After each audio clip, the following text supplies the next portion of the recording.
Buenas tardes, estamos con Edgar Bruno, intendente de Canals, actualmente candidato a diputado nacional por la provincia de Córdoba por el partido País, si no me equivoco. Sí, Rami, ¿cómo estás? Buen día. Bueno, ante todo, un gusto grande. Estamos recorriendo pueblos, estamos dando vuelta por muchísimas partes. En esto que vos estabas contando recién, dejando esta gestión de Canals, que es muy linda, que después si querés en algún momento podemos estar hablando algo, pero ya en los últimos días tratando de hablar con la mayor cantidad de gente en este armado de lo que va a ser la próxima lista.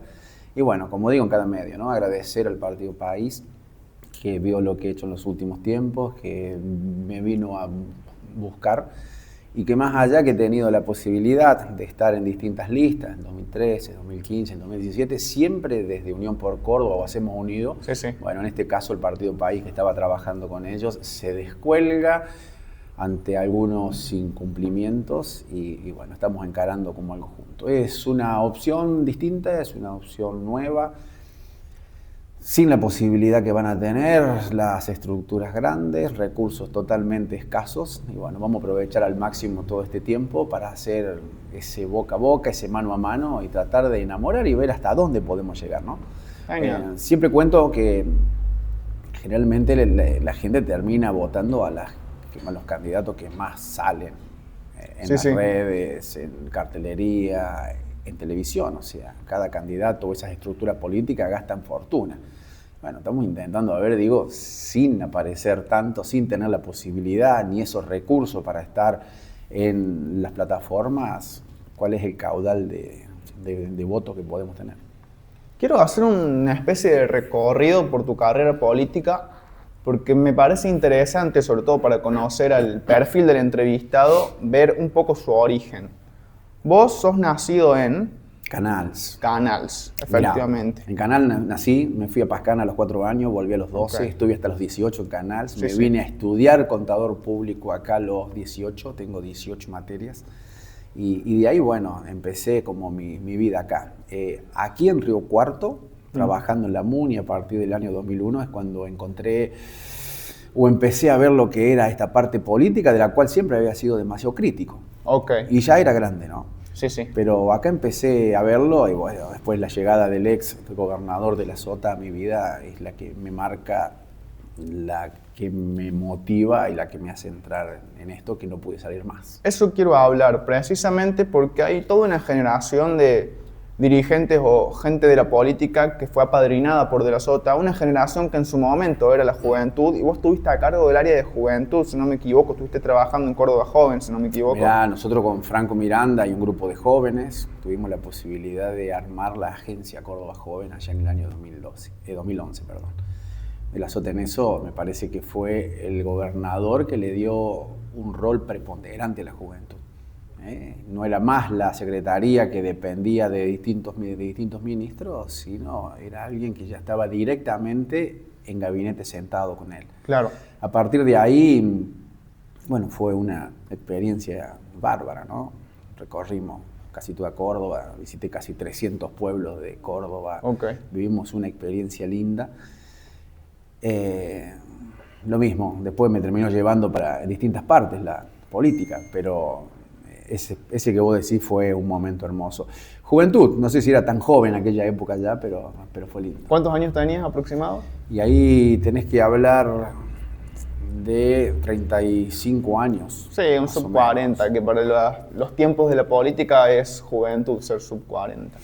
Quiero preguntarte, sobre todo, ¿qué experiencia te da el haber sido parte de la gestión de la Sota con respecto a poder gestionar ahora vos como jefe de Canals, en el término de intendencia?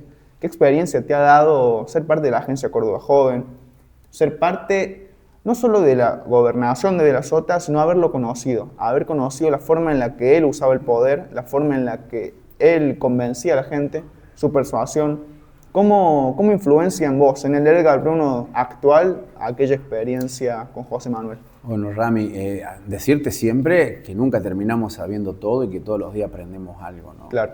En mi rol actual, por ejemplo, de ser intendente, es como algo nuevo, porque no hay una carrera específica en la que vos estudias para ser intendente. el tema de haberlo acompañado en cada área que estuve, por supuesto que vos vas aprendiendo cosas. Si vos me decís que más rescato es este tema de poder tener la posibilidad de estar mucho tiempo con él, de recorrer con José, y me decís, che, ¿qué es lo más importante de eso? Hay un José Manuel de la Sota, que es el que conocíamos todos de la parte pública, Sí, sí.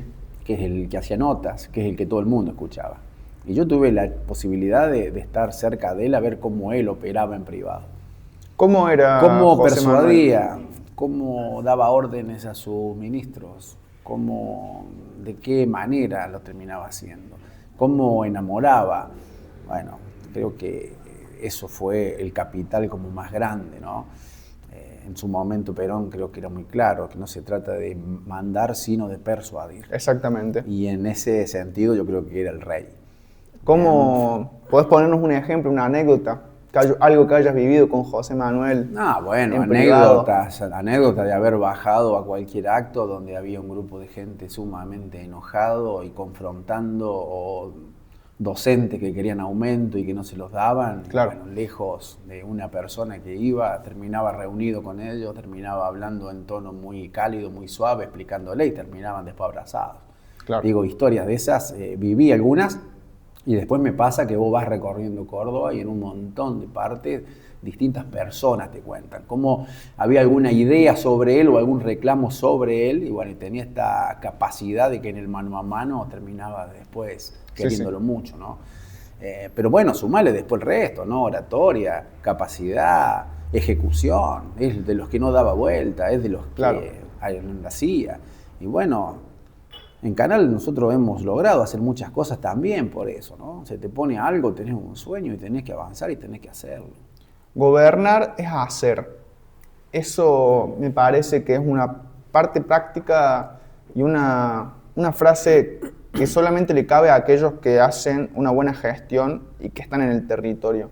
¿Qué te llevó a querer ser el intendente de Canals? ¿Qué te lleva de ocupar un cargo de gabinete, un cargo de secretaría, subsecretaría, donde estás abocado a un área, a ser ya directamente la cara política de una comunidad entera? La política gusta, la política es linda, ¿Mm? la política es buena, es la única herramienta capaz de cambiarle la vida a la gente. Entonces, más allá, digo que para los jóvenes como vos y muchos, no sé si es tu caso particular, es como una mala palabra o está mal vista, Sí. Es la única herramienta que hoy existe, ¿no? Es el candidato, vos tenés que elegir a través de un voto, o alguien gana, y después tenés que terminar utilizándolo para poder cambiar. Sí, sí. Si yo te digo que en Canals hay en 5 años 84 cuadras nuevas, hay 100 nuevas casas, tenés todos los parques reformados, hay una intervención nueva que la gente aprovecha mucho, si hay un parque industrial en marcha, reciclado con una super planta en marcha, todo eso que te estoy nombrando yo en poco tiempo lo logra que la política. Ok. Entonces, digo, esas son las ganas a veces de poder alcanzar algún lugar específico para poder plasmar lo que vos sentís que por ahí aprendiste y para poder cambiarle la vida a la gente. No hay otro motivo, ¿no? Sí, sí. De ahí en más, como digo, creo que la juventud también, y tenemos que sumar, inculcar. Yo hace muy poquito armé un área joven, porque los jóvenes, me parece que es el desafío nuestro de que vuelva a ser algo lindo y que los jóvenes confíen. Hagamos un zoom en la parte que vos dijiste. ¿Cuántas cuadras llevas hechas en Canals? Bueno, lo he repetido en tantos videos ya, y son 84 cuadras. Tal vez en una ciudad tan grande como esta, o es 84 cuadras, es poco, pero por la cantidad de habitantes que tiene Canals, proporcionalmente serían 1.800 cuadras en Río Cuarto en 5 años. Es un número importante. Cuando yo te hablo de 100 casas, cuando vos trasladás a la cantidad de gente que hay aquí, estás hablando de 2.500 viviendas. Exactamente. Son números, como digo, que para un Canals que por 20 años se había hecho poquito, bueno, imagínate, ¿no? La gente está viendo una transformación. Sumale a todo lo que te estoy hablando, de estar haciendo al mismo momento, estoy con la obra de gas con 6.000 metros, estoy con cloacas también. Si vos entras a Canals hoy lo vas a ver tal vez feo, tengo tantas obras, está todo cortado, está todo roto. Hasta hay gente a veces que te dice, che, ¿y por dónde podemos pasar?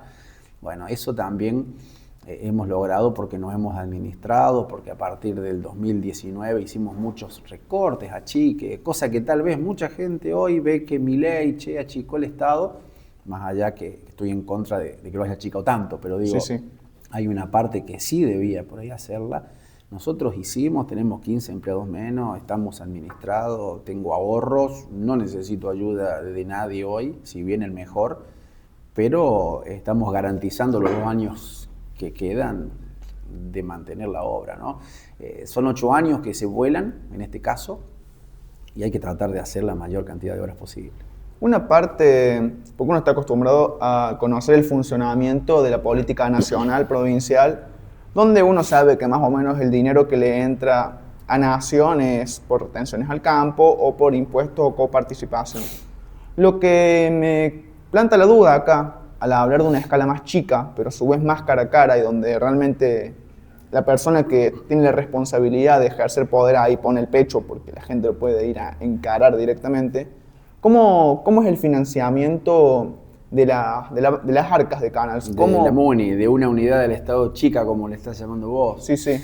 La coparticipación que está, sí, que tal vez en los niveles de hoy, si no tenés una gran planta, alcanzás a pagar sueldos. Ok. Y después tenés todo lo que es patentes, todo lo que es comercio.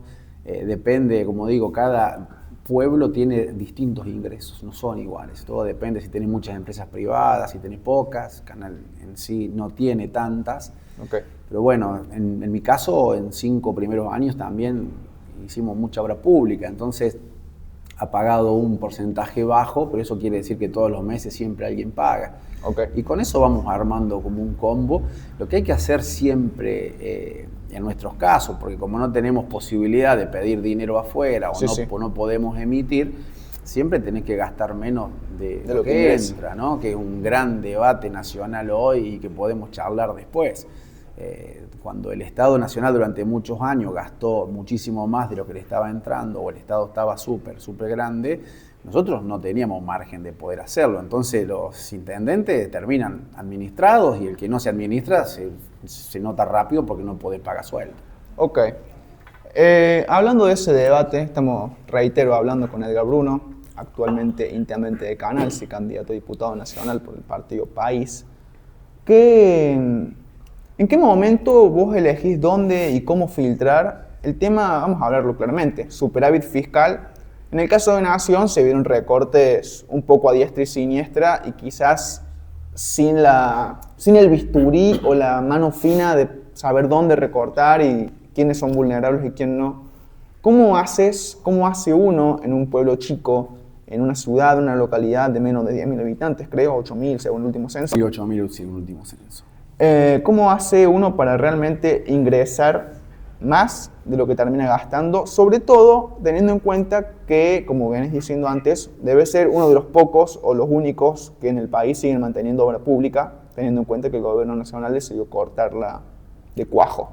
Estoy dando vuelta por todas partes y digo, es muy difícil hoy encontrar un pueblo que tenga 9 obras a la vez y con fondo propio.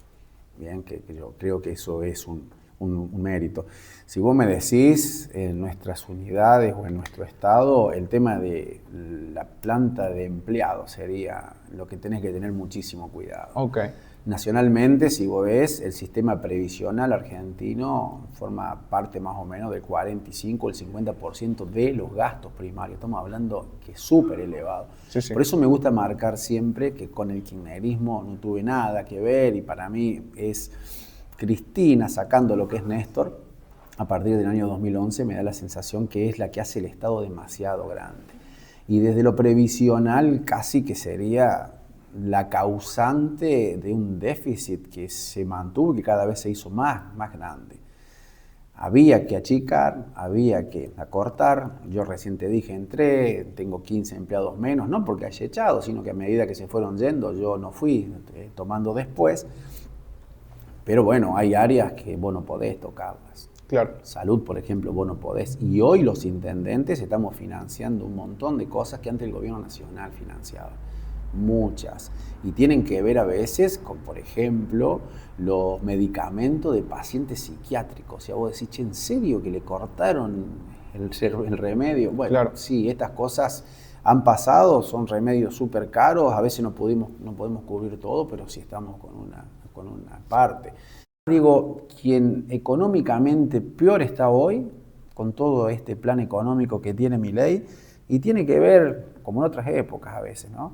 Es la clase laburante, es el trabajador, es el que hace las cosas bien, es el que se levanta temprano, el que manda a sus hijos al colegio, el que está pagando alquiler, el que paga la luz.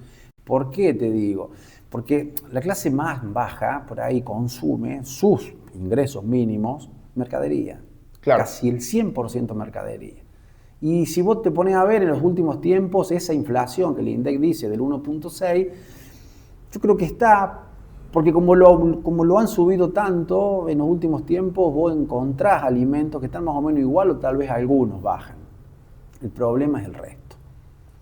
Yo no puedo entender, digo, inflación de 1.6, actualizan los salarios al 1.6 y vos tenés un aumento de combustible en julio del 6%. El cemento el 10%, el transporte en Buenos Aires el 6%. Entonces, ¿qué pasa? Digo, esa clase del medio laburante le están actualizando todos los meses el salario al 1.6%, por ejemplo, pero tiene un costo debido todos los meses que es mucho más alto. Y tiene que ver con tarifas, bueno, tiene que ver con todo lo que estábamos hablando.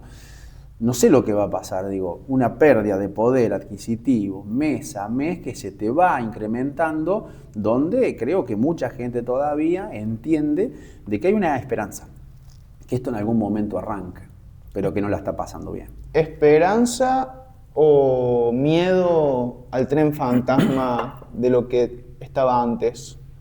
Mucha gente que me cruzo en la calle, en Córdoba obviamente la opinión es sesgada por la amplia mayoría de gente que votó el oficialismo actual, sabe que quizás no le está pasando bien, quizás está haciendo ajustes que en campaña no se le estaban pidiendo, que ellos no eran la casta que iba a ser recortada, pero actualmente son los recortados, pero aguantan por miedo a lo que estaba antes. ¿Qué opinión tenés con respecto a eso? A ver, si ganó Milei diciendo locuras Milei, es porque lo que estaba antes era súper mal.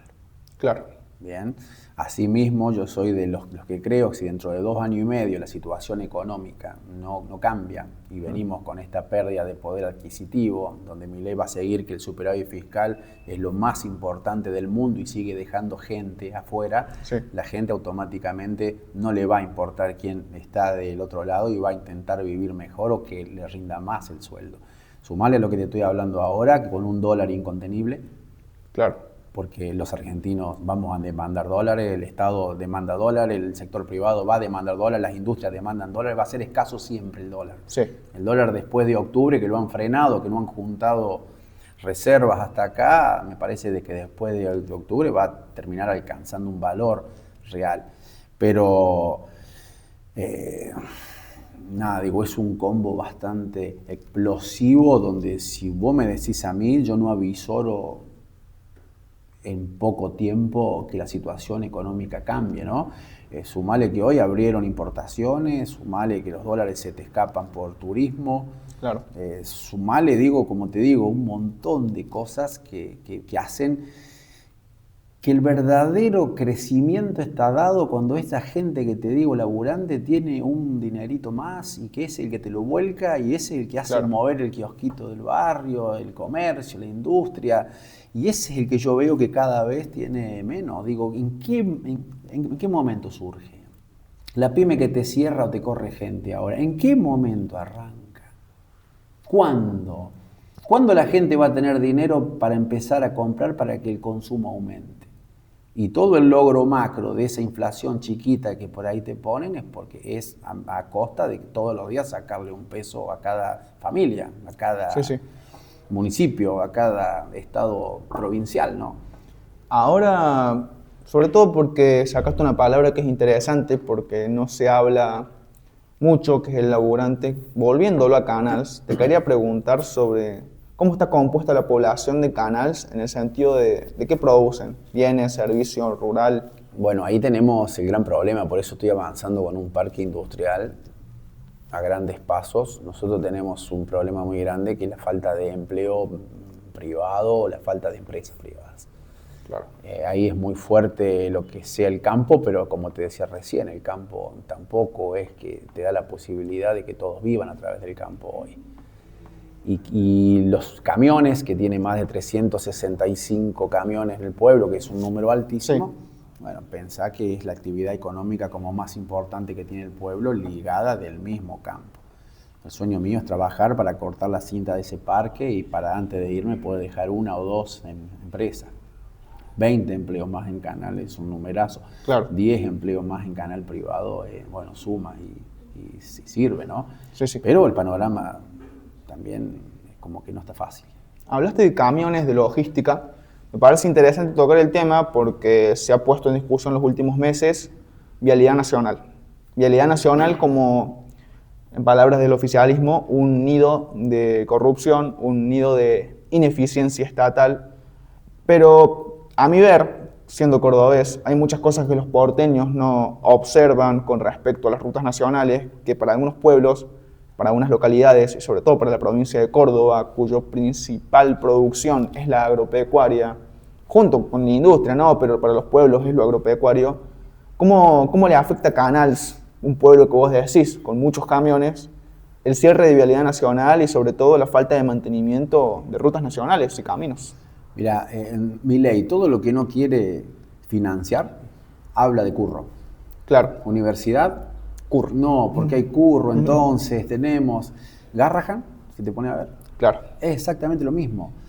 Cuando, por ejemplo, digo, ya llevan 2 años o 1 año y medio, tendrían que haber identificado el curro, sacar el curro. Sí, sí. Y con la obra pública lo mismo, exactamente igual. Te hablan, no, que porque hay curro, cero. Yo te puedo, por ahí circulo mucho, pero las rutas provinciales de Córdoba son las más lindas del país. Claro. Bien, yo anduve por Santa Fe, anduve por Buenos Aires, y las rutas nacionales, las que están en Córdoba, la ruta 8 que transito mucho, yo creo que le quedan 4 o 5 meses más. Y siempre va a haber alguien del otro lado que te dice, pero los que estaban antes tampoco la habían hecho. Pero los que estaban antes, más allá que tendrían que haberla hecho, vos veías las máquinas reparando baches, reparando tramos. Hoy no hay nada. Insisto, con la cantidad de camiones, con la producción que día a día sale, yo creo que no tiene más vida de 4 o 5 meses. No sé lo que van a hacer. Imagínate que ahora, por ejemplo, licitaron para que el privado haga la ruta 8 y después cobre peaje sobre la ruta 8. Va a tener un peaje el Canals, pero bueno, el privado tiene que arreglarla, invertir y después tiene que hacer el peaje y después tiene que por ahí. A ver, hay una sola forma, que el Estado Nacional, sin que vos sepas, financie a algún privado para que te lo arreglen. Claro. Tenés que hablar, para que tengan idea, ¿no? Reparar con una capa de 1,5 milímetros, 30 kilómetros nada más en ruta, estás hablando de 3.200 millones de pesos. Sí. A ver, 30 kilómetros, ¿no? 30 es nada, es muy, muy poco. Digo, ¿qué privado hoy va a sacar un montón de dinero para entrar en algún contrato de empezar a cobrar peaje? Que ¿cuánto va a poder cobrar de peaje? Y en este país inestable, que vos no sabés si el presidente gana de vuelta o no, o entra otro y le saca el contrato, bueno, es sumamente difícil. Los privados no van a hacer la obra pública. Si yo en Canal no hago la obra pública, no se hubiesen hecho las 84 casas porque no va a haber ningún privado, porque la vuelta es poca. Sí, sí. Entonces son cosas que no podés cortarla y genera un montón de empleo también. Algo que te quiero contar, más que contar, preguntar, porque estuve estudiando un poco qué estuviste haciendo y noté algo que me dirás vos si está basado en lo que te voy a decir que es, pero involucraste a los vecinos en la realización de la obra pública. Hemos hecho mucha nota con eso. Creo que es el sueño de cualquier gobernante, ¿no? Sí, propongo. Mira, yo vengo de muchos años hablando del presupuesto participativo, que se trata un poco de tener algún programa que vos vas a algún barrio, la gente te cuenta. Sí, sí. Río Cuarto creo que lo tiene. Hay todos los años. Es como que vos votás o la gente por mayoría te direcciona o te dice cuál es la obra de que vos tenés que hacer en el otro año. Digo, nosotros logramos que la gente haga su obra pública. Es un paso mucho más adelante.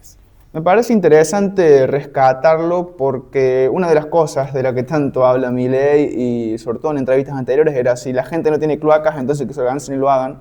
Pero vos lograste hacer algo distinto que es utilizar el estado de Lo Canals. que pasa es que sin el Estado la gente no podría hacerse su obra pública. Pero a su vez involucrarlos realmente en la comunidad. No sé si esto será muy peronista o no, pero la comunidad organizada es precisamente que tanto el pueblo como el Estado se sientan parte de lo mismo, que en este caso es la comunidad de Canals. ¿Tiene algo que ver con lo que se hizo en el noroeste cordobés en tiempos de la Sota? En ese sentido, yo tengo un plan de 44 casas que sí tiene que ver o con algo que yo vi, donde el Estado ponía la guía técnica, materiales, y donde la gente se construía su propia casa. Eso ya llevo 44 casas, ahora inicio 14 más, es un plan exitoso. Tenés que estar, renegas mucho, hay muchas injusticias, armé 4 grupos de 11, pero bueno, pagar una cuota irrisoria de 3.000 pesos, de 4.000 pesos por mes, ahora están con media asignación universal por hijo, y el plan que te lanzo ahora van a tener una cuota fija de 30.000 pesos por mes, que es un valor bajo para tener terreno y para tener realmente, ¿no? Es nada. mínimo. Pero bueno, tienen, como te digo, hacerse la casa. Eso lo trasladé después, como hay 15 cuadras en Canal, donde los vecinos están poniendo sus propios adoquines. Ok. Bien, y eso tiene un sentido de pertenencia. Y eso hace que vos veas al hijo, al nieto, al abuelo, la tía, y no sé, hay 60 personas en la cuadra que comparten 5, 6, 7 días lo que la obra lleve. Claro. Y se viven momentos divinos. Bien, una que une el sentido de pertenencia que te estaba diciendo recién. Sí, sí.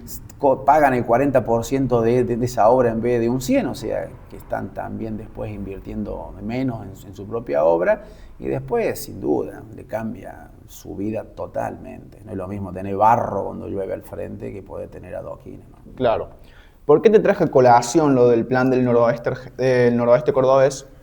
Porque te quería hacer una pregunta, y esto ya más o menos para irnos metiendo ya en tu actualidad y en la gira que estás haciendo por lugares, que de la Sota en el plan del noroeste cordobés decidió avanzar hacia una región olvidada de la provincia, que a ningún privado le generaría ganancia hacer nada ahí, pero decidió dar casa, trabajo y sobre todo generar Por eso el Estado tiene que estar infraestructura. siempre, ¿verdad?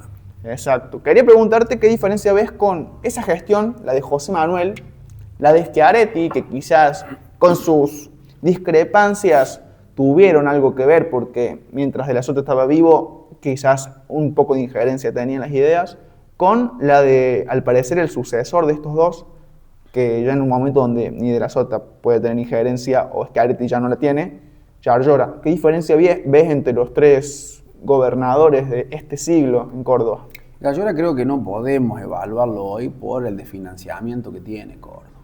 Me parece que el momento que está viviendo la provincia de Córdoba no lo terminó viviendo nunca, y a veces exijo también que levante un poco más la mano y que por ahí proteste más por lo que le han sacado, ¿no? Claro. Yo lo cuento, digo, ni el kirchnerismo cuando De la Sota estaba peleado desfinanciaron Córdoba como hoy. Claro. Cuando vos los comparás a los otros dos líderes, De la Sota es el social, Schiaretti es el cemento. Ok. Bien, esa es creo que es una comparación. Schiaretti te llenó de rutas. Sí, sí. Creo que el tema del gas llegó a muchísimas partes. José, si te vas al tiempo, hablas del boleto educativo, tenés las becas académicas, tenés el primer paso, tenés lo que estabas contando vos, digo. A ver, invertir en un lugar donde de 3.600.000 viven 220.000 habitantes, que era el noroeste, bueno, eso por ahí es porque no estás pensando en voto y porque tu corazón dice que tiene que ayudarlos. Ok. Y me parece que si vos me decís, bueno, en poquitas palabras eso, ¿no? El social, la gente contra el cemento. Dijiste algo interesante, que es que Yarlora no defiende o no está poniendo el suficiente ímpetu en la defensa de los intereses de Córdoba, como lo ponían los otros dos exgobernadores. ¿Por qué pensás que no pone ese ímpetu para defender lo que Córdoba merece? De la Sota logró el cordobesismo. Todos nos sentíamos parte de un gran bloque, que estábamos defendiéndonos, ¿no? Que estábamos defendiéndonos ante la invasión o de un gobierno nacional que quería que nos vaya mal. Claro. Hoy tenés un gobierno nacional que quiere de que le vaya mal a Córdoba, pero bueno, están mirando encuestas. Ok. Yarlora creo que hace muy poquitos días arrancó con alguna pelea con la que yo hubiese querido que lo hubiese hecho siempre. Bien, ¿por qué? Bueno, y porque hay elecciones, porque te tenés que diferenciar y porque no vas a hacer lo que está diciendo el resto. Sí, sí. Pero hoy el gran problema que tiene la provincia de Córdoba, por eso quiero ser diputado, es que hay listas que te las arman desde Buenos Aires. De Loredo y Juez, por ejemplo, están todo el día viendo a ver cómo quedan bien para que Milei los tenga en cuenta para estar dentro de su propio espacio. Y ellos no van a defender Córdoba. Ok. Ellos defienden lo que el presidente quiere hacer. Y del otro lado a veces digo, porque si no me vas a decir, che, hubieses peleado para estar dentro de esta lista que tiene Hacemos Unidos. Del otro lado a veces digo, hay acuerdos macro. Claro. Un gobernador como hoy, que económicamente no está tan bien Córdoba, muchas veces acuerdo de presidente a gobernador hace que los diputados que el gobernador tiene terminen votando medidas que perjudican a los habitantes cordobeses. Y yo esto me gusta contarlo siempre, pero he estado mirando en los últimos tiempos. Hay una reforma previsional de Macri en el año 2017, Sí. donde, fíjate que los diputados que tenía Hacemos Unidos y los diputados radicales y demás votaron a favor de esa reforma previsional que le quitaba en el 2018 100.000 millones a los jubilados. Sí. Nazario fue la única que terminó votando en contra. Adriana Nazario, aclaremos a los oyentes. Entonces, digo, ahí está un poco el tema, ¿por qué decís, che, yo quiero ser? Bueno, como vengo diciendo, el candidato del pueblo, el que te va a defender siempre a vos, el que no se va a desviar nunca. No le estamos debiendo nada a nadie, pues estamos armando algo propio. Y en ese armar propio, te quería consultar, porque uno diría, bueno, quizás sería más fácil jugar con el sello del PJ y conseguir ya una base de votos grandísima simplemente por el sello del Partido Justicialista. Tampoco, Rami, es que lo decidís vos eso, ¿no? Claro, no, también, pero... digo, rompes un poco que tenés un líder que se sienta con uno más y que definen entre ellos los 3 o 4 nombres que van en lista. O sea, ¿No se abrió la posibilidad de una interna jamás dentro del PJ? Y la interna hace más de un año que vengo diciendo en distintos medios que sería feliz o hubiese sido feliz si Hacemos Unidos así internas. Bajo esa vieja excusa que nos sirven las internas, que después divide y terminan peleados, hace un montón de años que no hay. Claro. Yo creo, ojalá que pase el tiempo, porque creo que le haría bien el partido, no sé, se sentiría que están todos en movimiento, que todos tienen voz, que participan todos. Y hoy estamos en condiciones que si en la interna te va mal, después, viste, acompañás. Exacto. La vieja frase, el que gana conduce y el que pierde acompaña. Tal vez que hace muchos años atrás no pasaba, pero a mí me da la sensación que sí. Y Hacemos Unidos por Córdoba me parece que necesita urgente, no sé, que muchos dirigentes tengan voz. Hay una conformación ahora que han hecho con gente de distintos partidos políticos, no le ha dado ningún fruto, Rami. Ningún fruto. La vice radical, no sé, a mí me cuesta mucho. Quinteros, Monteros, ministros, lo denunciaban a De la Sota penalmente. De la Sota que no se acuerda nadie, De la Sota que a Yarlora y a Schiaretti le recuesta nombrarlo, De la Sota que fue el creador. Sin De la Sota no estaba Yarlora y Schiaretti tampoco. Exacto. Entonces digo, en ese sentido, bueno, nada, se siente un poco más alejado uno y con la libertad que tuve siempre, que cuando no me gusta algo, te vas y armas otra cosa. Lo digo. Te quería contar, más que contar, llevarte a un lugar que vos trajiste a colación, como para ir cerrando un poco. Hablaste de que ven encuestas, que básicamente hacen la política con la encuesta en la mano. Encuesta que depende quién las paga, le da, ¿no? Ok, claro. Bueno, sí, también después de esos números que ves, pero que han errado. ¿Cuántas encuestas se han errado? ¿Qué opinás de la política con focus group? ¿Qué opinás de hacer simplemente política a base de entrevistar gente y no a base de una idea propia, de una corazonada propia, de una doctrina propia? Bueno, creo que, a ver, extraño mucho la militancia anterior, que hoy lo tecnológico modificó mucho y que antes tenía que ver con ese recorrido, ese mano a mano. Vi la serie de Carlos Menem, ahora digo, che, me gustó mucho esa partecita cuando inicia. Claro. Cuando vos decís, che, enfrentamos el poder y caminamos, el pueblo por pueblo. Hoy no basta eso solo. Asimismo, me parece que muchas veces, o el mismo gobierno de Córdoba, muchos dirigentes hoy están solamente enfocados en el tema redes. Exactamente. Entonces han dejado lo otro. Yo creo que eso no hay que perderlo nunca, que hay que hacer las dos cosas. También el otro día hablaba, digo, no hay diputados nacionales durante los 4 años cuando están ejerciendo, que estén recorriendo un barrio, que estén preguntándole a la gente. El diputado nacional es representante del pueblo. Entonces ahora, dentro de muy poquito tiempo, dentro de días, los vas a ver lleno de fotos, lleno de imágenes, abrazando gente y después se pierden. Y recién cuando vos hablabas, che, canal, la gente hace su obra pública, eso es porque todas las tardes caminamos. Okay. No es que surge que la gente dice al Namuni, che, nosotros queremos hacer la obra, no. Eso surge cuando vos andás, cuando entras a la casa, cuando estás tomando un mate, cuando ellos te dicen, che, yo quiero la obra ya, donde vos le decís, che, pero ahora no puedo. Y después en esas charlas surge a veces la idea y la conexión como para poder lograrlo. Bueno, eso también extraño. La Sota iba a un acto y tenías que arrancarlo para que se vaya, y por ahí hoy son más rockstar, no sé, llegan a un acto, están dos minutos y se van apurados, meten 5 pueblos en un solo día, no tenés contacto con nadie, no escuchás a nadie, no hablas con nadie. Esas cosas creo que hay que cambiarlas, y desde la humanización o del acercamiento me parece que de lo mejor que podemos hacer para que el político vuelva a estar en sintonía con todos. Un político en sintonía con su pueblo. Edgar Bruno, ¿cómo lo has pasado? Lindo, Rami. Siempre digo que cambia mucho una nota que vos tenés que hacer con 5 minutos, 10 a veces, que tener el condicionamiento que se te va el tiempo, a esta nota cálida que pudimos hacer y donde no estuvimos mirando el reloj. Y acá en internet podemos hacer lo que sea. Ha pasado por Data Fina Stream Edgar Bruno, intendente de Canals, actualmente candidato a diputado nacional por el partido País, por la provincia de Córdoba.